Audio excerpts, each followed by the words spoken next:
o whana wina I lātou a whine.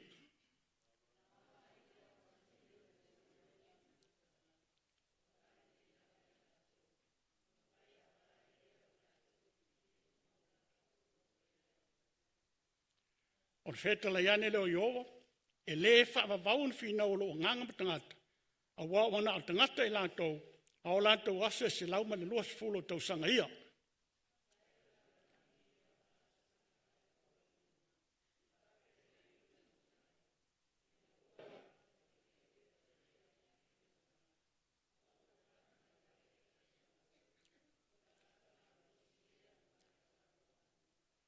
O sira fia Iowa o leanga te lau tangata le laulangi, o manatu umamafo fawifo, o i o lātou loto ua nao le leanga ia sa umalawa.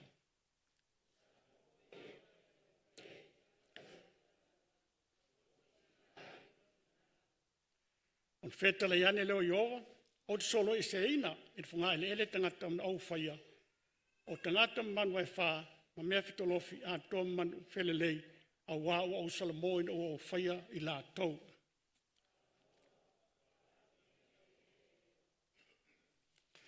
O rianem tā pasuma leono, tātou whai tau whila whawhai whai mua whai suma tolu. O whai atni mea ia te o tau, ina nei tau suwai o tau.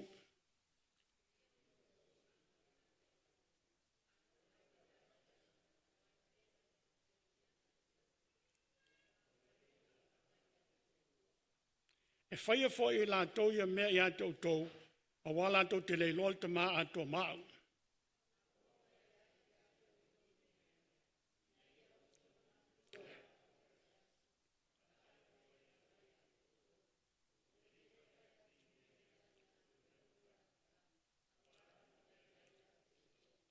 Ai au te aluatu, ne ia te ia na awina mai au, e le fisil mai fwoi stasi o tau, ko whea e te alu iai.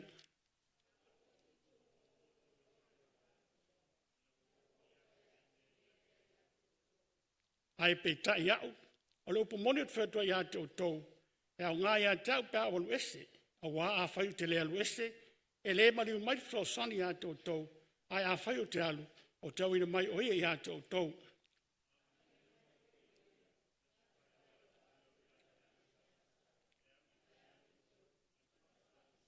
O le angasala ua o le whatuatua ia te au.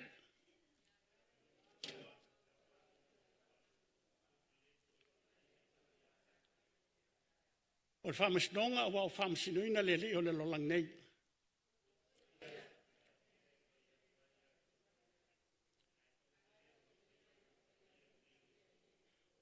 Pai tau pēa.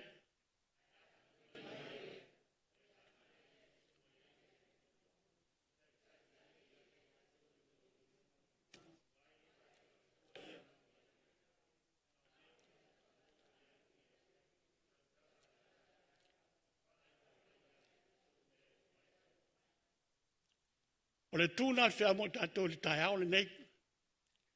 O le angasala e le ma wha mangaluina. A tonto fisid mai, e le se me whaintai le tua. A le tūna al whea mo tātou le tai au le nei. O le angasala e le ma wha mangaluina. Mau au tū, tātou te mau man tāpu suma lua tusu mātaio, tolu tasi ma tolu lua. O lono whaitaula na o lo efa mai. O le mele o te whaitua ia te o tau, o angasala umama upu e whamangaluina ia I tangata. A o le upu leanga I le nganga, e le whamangaluina le I tangata. E po tolu lua, ai se whai upu le atari o tangata, e whamangaluina lea, a o le whai upu le nganga pa ia, e le whamangaluina le lolanga nei, ma le atari. E onga whatalenga I sulo na uso, ai me fo tātou tuse lau tu whaafonga, anga mal tātou whaalongo. Anga sala e le whaamangaloina. A whai tātou te su atiri le whiompa ia le tu, peon tu sisila tu ai, o lo wha mau ele, au whai e vangalia e to wha, e whitalenga ne e su, o lo mawale ma rekord tolu, whai po lufu walu ma lufu riva, mau fo le luka, pa mau I fo luka nta po suma lua, whai po sfulu, pa pena fo di wale mo muamta po lima, a whai po suma le ono. Lo nuinga e yedi mafu anga mafu, e wha mawina, ele au fai evangelia, ia nei lava fetale ngā Yesu. Anga sala i le ngang pa ia. O le sala i le ngang pa ia, ai tātou fisi mo mua lava. O i le ngang pa ia. Ai sala le whenwha manga luina.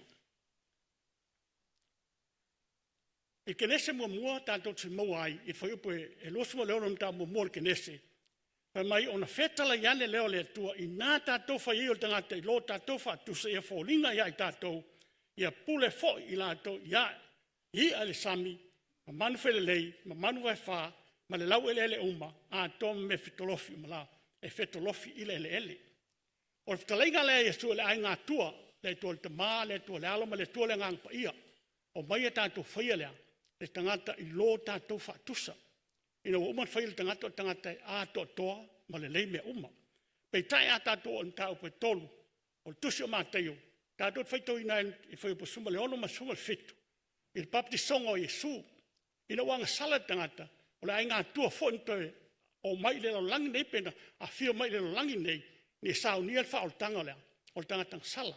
Ai ngā tua lea, na tātou maua mai, i le papti songa o Yesu, ma o le tua na whai talai, o Yesu o le vai, male ngang pa ia le fe oro iai mai olo ilunga o fo i lo lunga le au Yesu fo linga le i le lupe it was stuck Nelly was stuck in me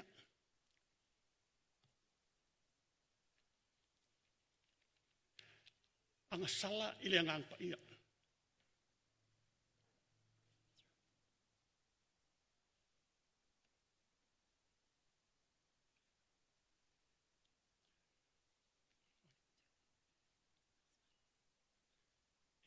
anga sala i le ngang pa ia.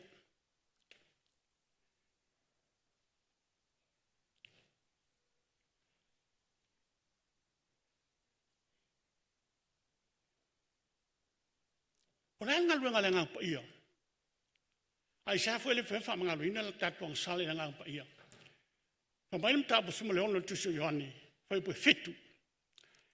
Ai pe ta iau, o le upo monit fatua ia te o tou, e au ngā ia te o tau pe au ese, a wā pe a whai o te lea lu ese, e le mariu mai le fso sani ia te o tau, ai a whai o te alu, o te au ina mai o ia i a te o tau.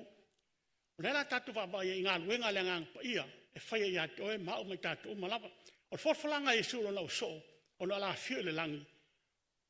Ai pe tai o le pomoni whatu ia te o tau a, e au ngā ia tauna o o lu ese, a wā pe a whai o te lea lu ese, e le mariu mai so sani a te o tau, ai a whai o te alu o tau ina mai o ia te o tau. Ngā runga maumole o mai le ngang pa ia, mai o lea, o ia o le so sani a i tātou, o mai e Yesu mo i tātou, i te wane suma leona whai pai vanu wha mai, a maliu mai fo o ia na te whai loa a te o tau lea, lea nga sala, lea mi tonu, mai wha masinonga. O ngā luenga ia tātou te whaitawina, po ngā luenga ia, o le la whai e lea ngang pa ia, ina wa awina mai e Yesu ke iso mo i tātou. Mua, at sosani, lua, na taitai tātou. O isi me whaia le ngang pa ia i tātou, a o soifua, a o tātou soifua mao le lo langi nei, o mua fa mele roma e lima whai e lima. O le wha moe moe fo i e le mai, a wau wha malingi mai e le nganga, e le wā, o le wha moe fo i e le mai, a wau wha malingi mai le a lofo le tua, yo tātou loto ele ngang pa ia. O fō ina mai a te tātou. O lesi ngā luenga le ngang pa ia, e whaamanatu atua te oele a lofa malanga leo le tua. Whaamanatu a te oele tau langa Sauniga le tua, tongi o le nei tātou tangatang sala. Le ngā te leo lo tau fo ila whamai, e tai e ia ia te o to ia, i o pomoni umalava. E le musmusino ele ngang pa ia, i se mele lei, i se mele anga, na o mele lei, e tai ina e tātou. I le fesom tau pe tolu, hoi pa suma leono. Ma mai ia fo ina ia te o tau e tusa, ma le whaula i o lona vi inga, i a wha malo sia o tau, i le mana, e lona lava nganga, i le tangata i te tonu. Le si le ngalo nganga pa ia, wha malo sia ai tātou, e wha loto tele i tātou, telo temi tātou tino nau, e whaise me se, ai te wha longa pe ia, ia se mea musu musina oi, au e whaia mea nai le sao. O le ngalo ngalo whaia lea, e le nganga pa ia, o tau fwoi paulem tau poi valu tusi o roma, fai poi lua, mai a wā o le tūla fono a le anganga o le ola o ia ke riso Yesu ua tu sau noa mai lea ia te au nai le tūla fono a le angasala ma le oti lo whamanatu a te te oe le ngata o le angasala ai whamanatu e le taui e whamasinonga e whamasino nea tātou pia whai tātou te pea i ngā luenga lo whai le ngāngpa ia o tā ofo i Ioannis fuluono na sulu whawhai po e lufuluono a o le sosani o le ngāngpa ia le e awina mai e ta mā i loo ingoa o ia lava na te awa o ia tau i mea uma lava e whamanatu mai fo ia tau i mea uma o whai e tua ia tau lesi le ngā luenga lo whaia le ngati na o i tātou le whiompa ia le tua ai whamanatu mai fo te tātou mewa o tātou loa tātou mana malama iai o whataleina e su peona o tāua ma avea mau o tū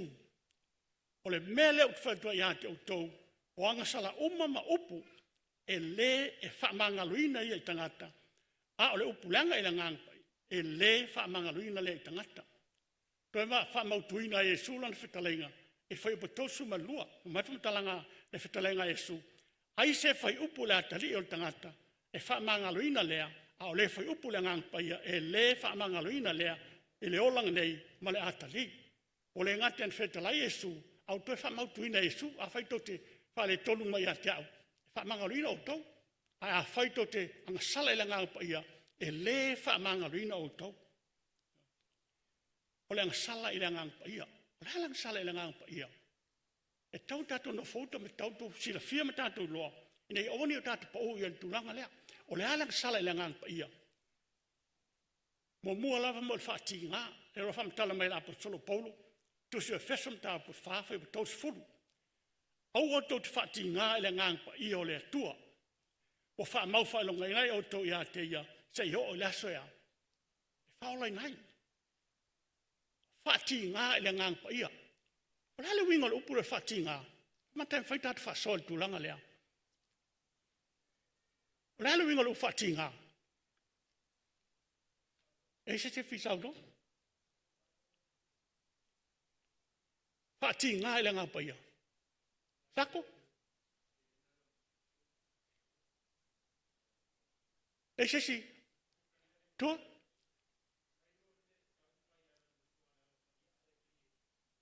Debbie?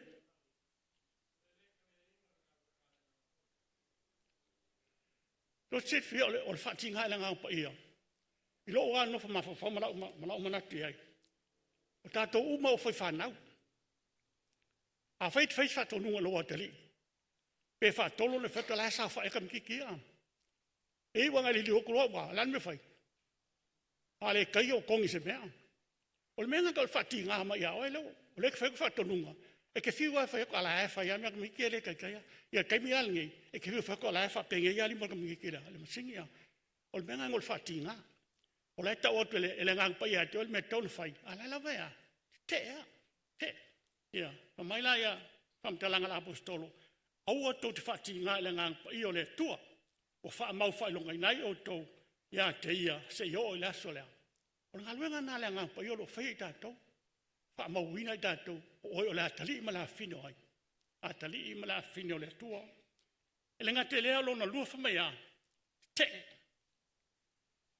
Mai ngā luenga fit foi po lima sumatasi o tau e wa maa ua wa lepe to meino loto matalinga o tau te ea pea lava i le ngangpa ia pei o tau ta maa wa whape foi o tau o foi tau isi mai ngā luenga o le launga set whano le teimin fitongi ai set whano launga te lau whaseo ma lau tu siupu i la tau o tangata u tei o e malama lama i ngā luenga le tua e malama lama i le tua malana ngā luenga aina te te pea. Lea whaeto e loleo o set whano. O tau o e maa aua.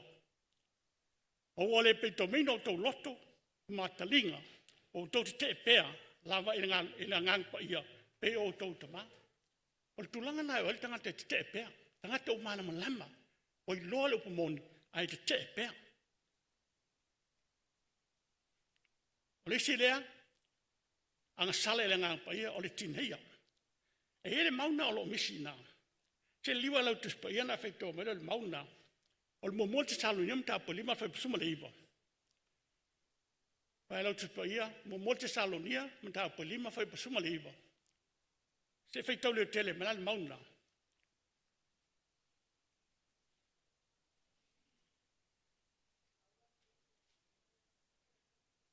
Mai a, aua tote tinei le nganga. Ale fa mai tanga Paul Timoteo, le fa suma fa. Aua ne e fa tala le ile mea lofo tu inatu ya toe, ile valo anga mal fa e oto, o limo to ina. Ha fam taluinga fam talanga la apostol. Mai one e fa tala le, ile mea lofo tu inatu ya toe. To sir fia, o tato umalava, e le istanga te le se mea lofa le nganga tu inatu ya. Tato umalawa o te dia le upmoni, e tofu tato malea, ma le mea lofa le nganga. Ai a fai tato fa tala le la mea lofa le na. Ia, o to sir fia le unga.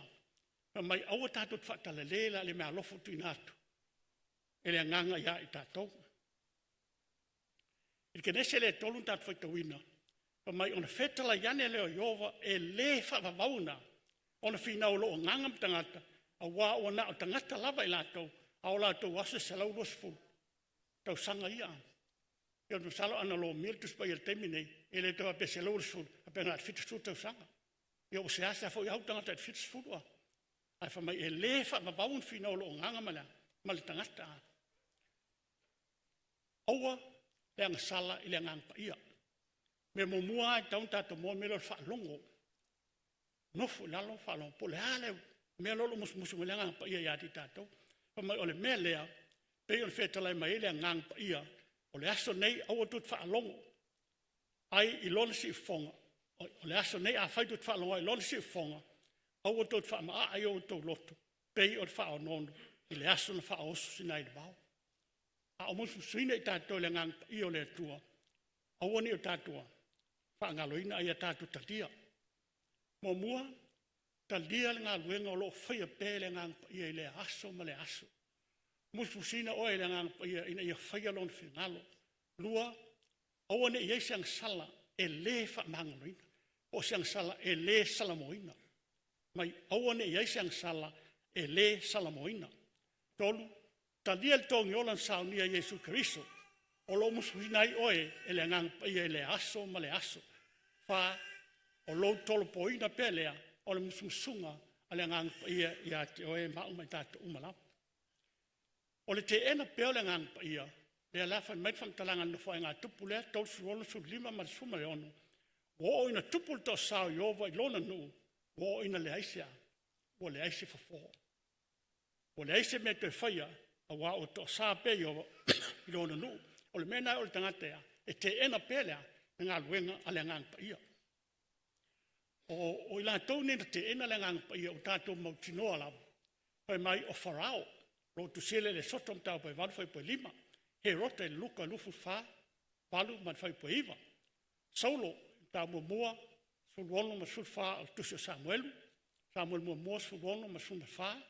Nā tapu ma avia, le tiko, a to makoru, tā tano ma apiramo. O la to uma nei, nanga lua ina la ngang pa ia, o la to manam lamet fin ngalo le tua, ai na la to te ena. Pe lau to sirfir me wo iai. Ia o saulo fa mai ina wal, alu e se la ngang pa ia, ona alu e le se iria, ia ngang o te Apollo. Ai se a ua le mawhai, ai on fa manga luina, le ang sala le ngang pa ia. Ai se a, o le upuna le tato psingi, ai se a, o le mawhai manga luina, ai tau sir fia ma tātou lo o le tuan te whaia mea umalau. E ola whaia Jesu Christi, wha mai a upu wale tanga te a Jesu, ia teia, e mwhai wha manga loina. Ai aisa. Ma mai le peru res furu whai pa luosu ma le ono. A wā a whai tātou te anga sala ma le loto iai, mai tau mai upu ia. A wā a whai tātou te anga sala ma le loto iai. Pe a umon talia on mana ma lambalo upu moni. Wa le to e lavas tau langa mo le anga sala. O le mea mo mua wha mai, anga sala ma le loto iai, wa e lo le anga sala ai whai lava. Lua, anga sala ma lau malama, wa e malama i lupu moni a le atua. Pa mai lat wham talanga ia, wa le toi au ngasta au langa. O le mafu anga le na. Anga sala e le sala moina, anga sala ma le loto iai. Ia wa e malama fo i lupu moni a le atua. Toi si tia mai na, e tala le ana atapu ma avia. Ono o lato o e sanga lulu e tono malu le to o le whanau ale ale o stau langa. Ai na lato te ena lea, le ngang pa ia. Pai peo to sirfia ma tato lol men tupo ai, ina wala au mai lea fiesi, lea fia lana, na fa umatia i lau. Ina mātou i tōsu mal, suluofe pa tōsu mal lua, ai se fai upu lea tari o tangata, e wha mangaluina, lea a o le fai upu lea ngang pa ia, e le wha mangaluina lea, leo lang nei, male atali. O ftalenga Yesu, pe a fai upu stasi te maa, o loo ia Yesu Keriso, e fautua mo le nata ngata. Pe a fai upu stasi le atali, o loo ia le ngang pa ia, e fautua mo ia. Ai a fai upu le ile ngang pa ia, wa le aise tasi le ai ngā tua, a wawa, e fautua ina mo le nata ngata. Wa le aise se le ai ngā tua, e ofo ina atu le taulanga, o oe pe a fai tea, e te le salamoina, le musu sunga, o musu sinai oe, e le ngang pa ia. E le fitaleina Yesu le peru le mtapu, so lusu ma fitu. Il tangata lea lo tau tala e heide mau lea.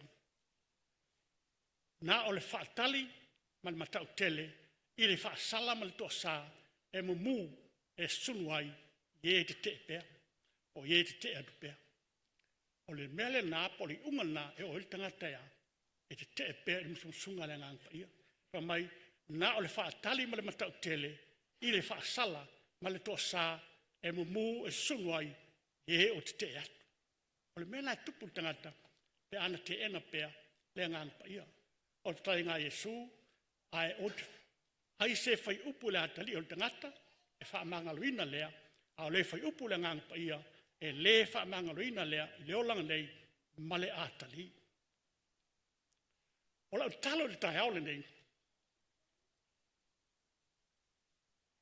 aua, tātou te whaati ngā i le ngang pa ia. Aua tātou te tineia le ngang pa ia. Aua tātou te teina le ngang pa ia. Aua tātou te whaatala le le ngang pa ia. Aua tātou te whaamaa le ngang pa ia. Aua ni o tātou te ua ngā luenga lo whaia le ngang pa ia. Tātou lai mai ia whanau pese peseina lea. O le pese o le tatalo lea. Mo i tātou umalawa. Ne tātou mo le ngang pa ia, te kāle sia, a le ai le ngang pa ia, tātou te le mawhaia se ngā luenga. Manto fo i au so o Yesu, no watu ele, tam titi fo le ni a besel te mon, ele mawhaia le au so, aisa, ele i le ngang pa ia le temina, ai le temina ua fio le ngang pa ia, i le au so, e ola i le ato pe keru fa maia, e malo lo i tangata. A whaia maua le kāle sia le ngang pa ia le temina nei, te tonu mai, ele aise me whaia tae le tu. Ro tātou whaatali le wanga muli, o le lingi na maila le ngang pa le tua. Ai whanau naunga, e tātou moa, ina utu ina atu ato toi tātou, ia te ia. Ala tu le mai whanau pese ina. A upune o le pese, o le talo fo le tātou ina ngang pa ia. Pa mai, a nganga pa ia e, a fio maia. O oi o le wha whana, mana mātou wō, o mātou mana o mia lo pai mai. Nganga pa ia a fio maia. Whaatanga lo mana e pai mai. Ia la ngona lo si ufonga a fio maia sui o mātou loto. A o mātou tutu atu iau a fionga. A nganga pa ia a fio maia.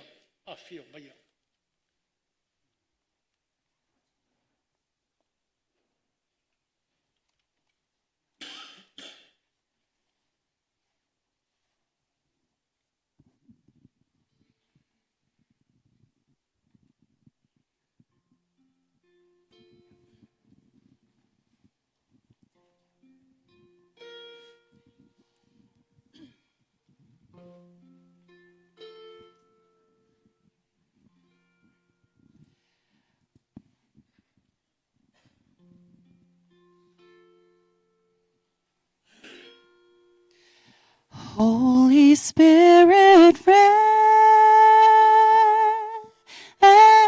down, rain down, oh comforter.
Tuna me mo tatu talo fai. Lo mātou ta mai langi. Lo mātou whanau naunga lele tua nei sapati. Le lingi mai awhio mai lo ngāpa i e whina ngalomo mātou loto. A mata ina whola mātou whai ngā malanga i le nei tau sanga. Ia whapeona o ina whina ngalomo mātou loto e lola wā ngāpa ia. E whaingo whelau ngā luenga. A tō mana mātou mole mawatu. Ia elte te ngā lau whio lau whanau. A mātou tāpētu le nei sapati. Ia teite ina e mātou lau whio le tua whaman mole. A whai whau e se upo Failauga o lapi lele e. Pa mangalolo vai vai. Ai avi ia lau whio le tua. Pa taimol nei sapati. Pa nie lau whanau. La toe wa se si mai. La toe lo whafonga mai lungo peawole ea. Ia iai lau whamniang. Tō sei mātou umalau. Pa mangalo i mātou le tua ono mātou whale tonu ma se. Tali e mātou e ale lolo wa suafa Yesu.